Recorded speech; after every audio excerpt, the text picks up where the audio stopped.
Annesley Gardens was an opportunity to create a new street in Ranelagh, which is, one of the inner suburbs of Dublin. So it was a very rare opportunity and something we were very excited to look at.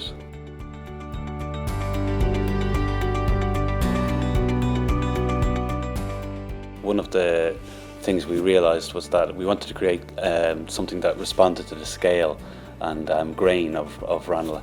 And we realised pretty quickly that there was an opportunity here to create a new street, one that responded to its neighbours and picked up on the contextual clues that were all around it.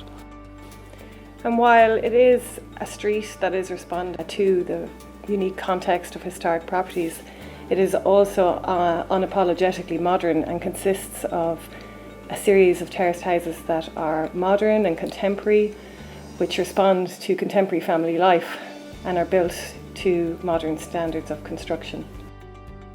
When C. Brown approached us about this site, I think they were keen that they had a response that was, contextual, and that they knew from speaking to us and from working with us before that we do have a very kind of analytical approach to how we assess projects such as this.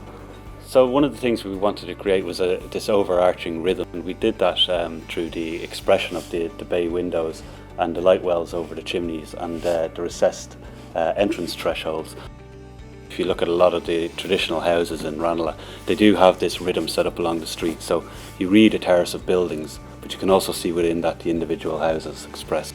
Another important element of the design was going to the next level of detail and looking at the selection of materials and the detailing. So once again, we did reference the historic context, but again, taking a very contemporary take on things. So there are detailing like the dogtooth brickwork panels, which add depth and relief and light and shade to the elevations that we've incorporated. So all in all, the materials bind the houses together, but the individual little details pick out the individual house.